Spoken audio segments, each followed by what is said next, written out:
Dear Nepal, I want to speak to you directly about what's happening in your country now. My name is Kazi Mamun. I study geopolitics out of passion. You may not have seen my interviews with global leaders like Dr. Mahathir Mohamad or Dr. Shirin Ebadi, but I ask you to listen carefully to me next few minutes. Today, on September 8th, 2025, young people filled your streets. The protest was organized by HAMI Nepal, a non-profit born out of 2015 earthquake crisis. At first glance, it looks like youth power, but you must always ask, who funds these movements? Let's talk about Barbara Foundation connection. HAMI Nepal has a long connection with Barbara Foundation that is chaired by Dr. Sanduk Ruit. The Barbara Foundation is named after Barbara Adams, an American activist and writer who lived in Nepal. After her death in 2016, the foundation was restructured.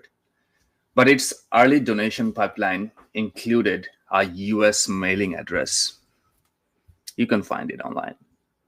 The Barbara Foundation has even hosted HAMI Nepal in its office space. Let's follow the money. In 2021, the Barbara Foundation announced a special award of, in Nepali rupee, it was like 10 million to frontline health workers during COVID. That was funded by Shorid and Aditi Gimiar. Its chair, Dr. Sanduk Ruit, has a strong global NGO ties. He worked with the Fred Hollows Foundation in Australia to expand cataract surgery across Asia. He also co-founded Himalayan Cataract Project in the States. Now, Cure Blindness, a US-registered nonprofit that channels Western donations into Nepal and beyond. So while the faces may be Nepali, the funding networks often trace back to the West. Let's take a look at the pattern. This is not unique to Nepal, what's happening. In Bangladesh, foreign-backed NGOs and civil society groups played a key role in unrest and destabilizing the government under the banner of democracy and rights. The pattern is clear.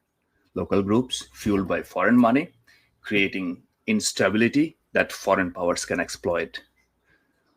Why Nepal matters in global chessboard now? Why now? Because your country sits between China and India.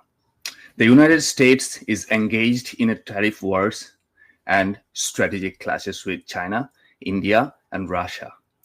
For Washington, Nepal is not just a small Himalayan state, it is a strategic wedge broken between US-China tariffs, and they're playing with you.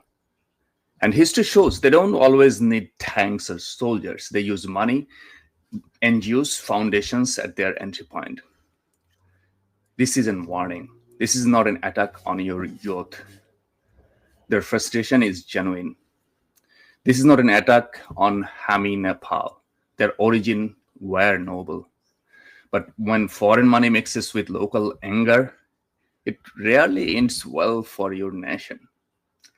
Nepal must learn from Bangladesh and from others before you. So I ask you, Nepal, when you see protest banners, ask who paid for that printing. When you see NGO offices, ask who funds the rents. When you hear slogan for change, ask whose change and whose benefit. The truth is simple. Foreign-backed organizations, directly or indirectly, are playing a role in today's uprising. Nepal, you cannot afford to be blind. This is the moment to see clearly, to protect your sovereignty, and to unite against foreign manipulation. Say it loud.